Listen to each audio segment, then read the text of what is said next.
Hey, it's Aaron, and today I'm going to talk a little bit about two booklets that my group and I just finished putting out. Mutual aid and dual power structures, and teams and spokes councils. Specifically today we're going to be going through teams and spokes councils because it's a really good way for beginner organizers to learn how to organize a group, the basic structure of how a group can work, and essentially how you can build an entire crew that is able to functionally work with one another in a cohesive and endearing way. And yes, I am using every single word out of my Word of the Day calendar. So without any further ado, let's jump into it. So, as you can see from the picture beside me here, we have the booklet Teams and Spokes Councils. How to democratically organize a community by community direct action, organizing for a better future. This is actually the very first booklet that we've ever made. The second one was the mutual aid one.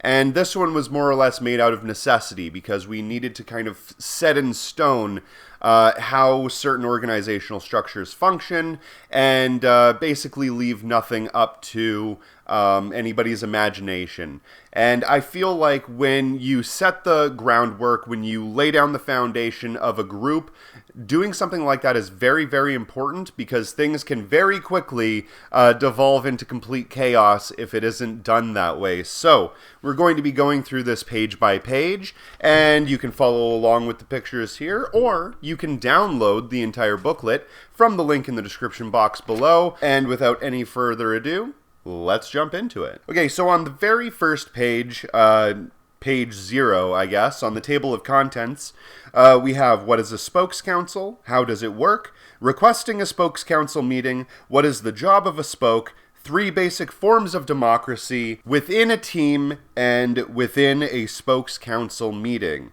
And then underneath that I have a nice little picture of Grandpa Bookchin with the quote, "If we do not do the impossible, we shall be faced with the unthinkable." And that's from The Ecology of Freedom by Murray Bookchin. And moving on to page 2, that's where we jump right into it, into spokes councils. So, you're probably wondering, what exactly is a spokes council? Why is this important to organizing and getting people together and functioning properly and so forth and so on? Well, I tell you right here. What is a spokes council? A spokes council is essentially an organized council of individuals of whom each represent a different team.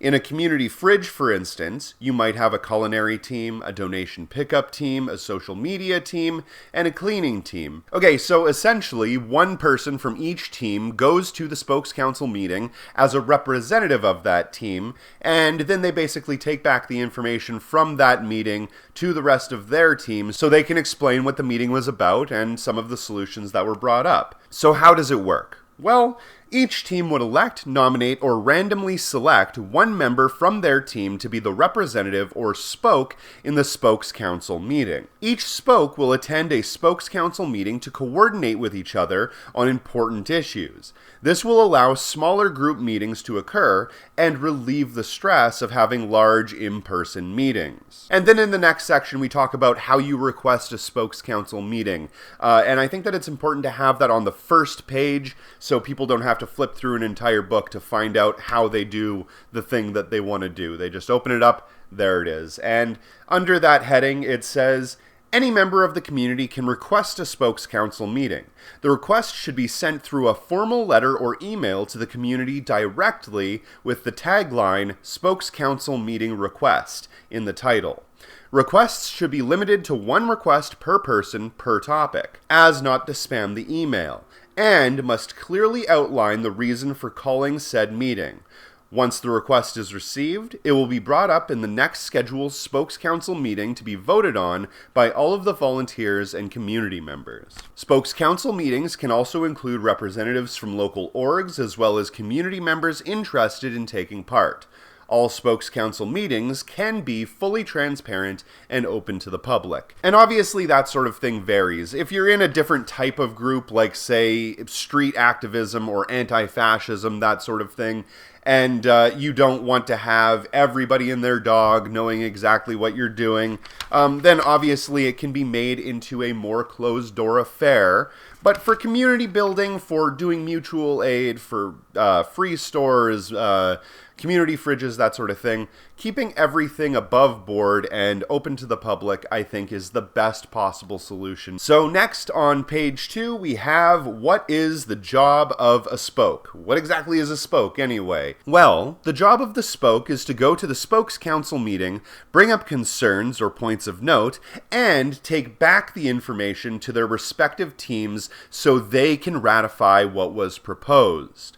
The spoke does not have to be the leader of the group and holds no democratic authority to make decisions on behalf of the group unless otherwise granted. But I will say here that if you're going to nominate, elect, or appoint a spoke, you should probably make sure that that person, well, first of all, wants to do the job, and also has the ability to listen and retain information from a meeting and be able to relay back that information to the rest of their group as well. Obviously, there is comprehensive meeting notes taken every time, but having somebody that has the ability to do that sort of thing in that position is really, really useful. The spoke can also be given the ability to make decisions on behalf of the team if the team agrees to this. If the spoke makes a decision on behalf of the team that the rest of the team doesn't agree with, the spoke can be removed from the representative position.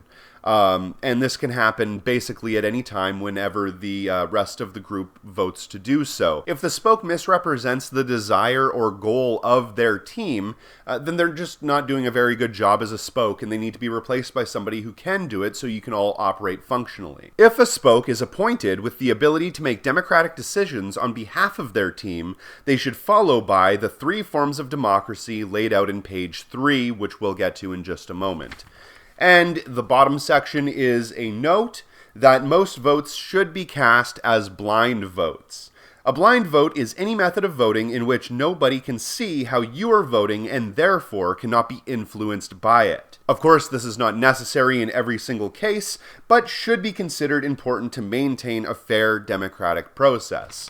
But if you're doing something, say, like with 3 people, and it's just a yay or nay vote or a raising your hand vote, and it's not really that important to do anonymously, then by all means, just do it however you want. But every instance where a person's vote might be swayed by another person's opinion, we should probably look into blind voting. And now moving on to page 3, we're going to talk about the 3 basic forms of democracy. And for all of you pedantic people out there in internet land, yes, I realize that not all of these are definitions of democracy necessarily, but this booklet was made for the layperson, and I don't want to bog everybody down with a bunch of extra definitions and extra ideas and blah, blah, blah, blah, blah. This is meant to serve a purpose, so if it's not 100% accurate, forgive me. Anyway, moving on. 3 basic forms of democracy. This is not an exhaustive list, but will get you started. Starting with direct democracy, ranked choice voting, and sortition. Direct democracy. 1 person, 1 vote. In smaller teams, direct democracy is king. It is easy for everyone to take It's easy for everyone to talk to each other and organize. This is the simplest form of democracy and usually the most effective. Ranked choice voting. Ranking your choices first, second, and third. This can be used to choose between several different options, and you will still hopefully wind up with a result that you approve of. For instance, if you're voting on scheduled cleaning shifts and the day you really want to work is Friday, but you can also make time on Saturday, then you would rank Friday as your first choice and Saturday as your second choice. If Friday was unavailable, then you would still be able to work on a day that would fit within your schedule. Sortition.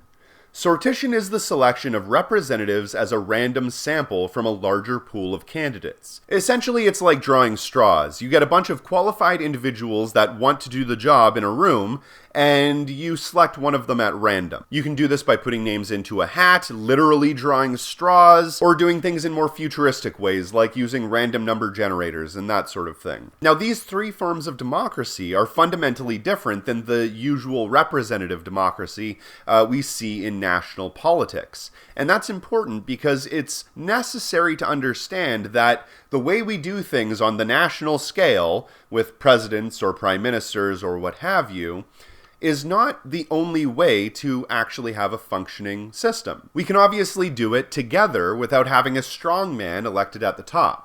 So moving on to page 4, within a team. Each team should be given free range and autonomy to organize themselves how they feel is the most efficient. This is important because each team is going to function differently from another team, so they have to determine within themselves what the most efficient way for them to operate is. Some people within a team are going to operate at different capacities than other people, and there are also going to be conflicting schedules and that sort of thing. So, handling the organization of the team, since the team knows itself best, should be left up to the team. But there are some parameters to consider while creating an efficient team, and they will include 1. Outlining clear and precise expectations, 2. Establishing goals and desired results, 3. Clearly determining roles and responsibilities, 4. Dividing work equitably, 5. Maintaining communication. And we go on to talk a little bit about nominating or electing team leads if that's something that you desire to do.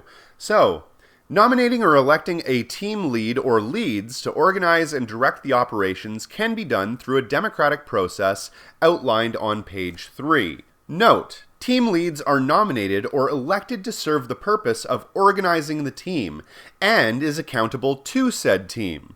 This position is not like a boss, but more of an organizer. Team leads can be recalled and changed at any time if the team democratically chooses to do so. And I really want to stress the fact that the team lead is not the boss. They are an organizer. They should be democratically removed from that position, just like we were talking about with the spoke. We want to make sure that anybody that's going to a spokes council meeting or representing the rest of the group in some way is representing that group in a healthy, positive, efficient way. And remember, unless they're given the authority to do so, they're not supposed to be the ones that are making all of the rules, laws, and decisions within that group. That should be done democratically through the processes laid out here in this booklet. Anyway, moving on. When voting on subjects, each team can follow the 3 forms of democracy outlined on page 3 as a guide. Each team will be responsible for organizing their own schedules, coordinating with other teams, keeping up to date with the community, and organizing routine meetings. Team meetings can also follow the same agenda outlined on page 5, which we're going to get to in a moment, and should also keep detailed meeting notes for every single meeting. And this is important so you don't end up in a giant game of telephone where one person in a meeting thinks that one thing happened and they tell their group and that entire group is misinformed. Make sure you keep proper meeting notes. Anyway, moving on to page 5, within the spokes council meeting. And this essentially talks about what's going to go on within a spokes council meeting and how it's organized properly. A spokes council meeting can be held on scheduled dates or organized spontaneously when necessary. The goal isn't to bog people down with hundreds of meetings every single month, but to make things work seamlessly. So, the optimal use of spokes council meetings is only when they're absolutely necessary. All meetings must be well documented with comprehensive meeting notes taken every time that can be archived and relayed back to each team. And then I also have an outline of a possible agenda that you could use whenever you're holding a meeting. And it goes 1. Call to order, 2. Review prior meeting notes, 3. Treasurer's report, 4. Volunteers report, 5. Unfinished business, 6. New business, 7. Volunteers open dialogue, so when everybody is able to talk about problems and so forth within groups, and 8 would be the adjournment. And then it says at the bottom, if a spoke is appointed with the ability to make democratic decisions on behalf of their team, they will also follow by the 3 forms of democracy laid out in page 3.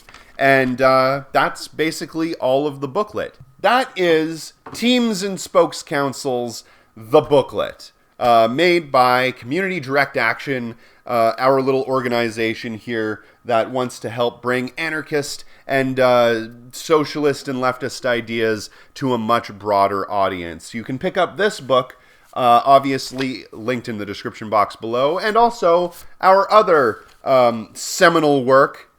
Is that the right word? Gross. Known as Mutual Aid and Dual Power, also linked in the description box below. Both of these pamphlets are 100% free. Download them, print them off, however many copies you want. But we do request that if you enjoy the content and if you have the means and ability to do so, if you could donate to the GoFundMe on the back of the booklet, and that will go to our Direct Action Fund that allows us to put on things like this, to make little booklets, to start projects and initiatives like the Community Fridge Project, though, like I've said before, it is separate from the Community Fridge Initiative.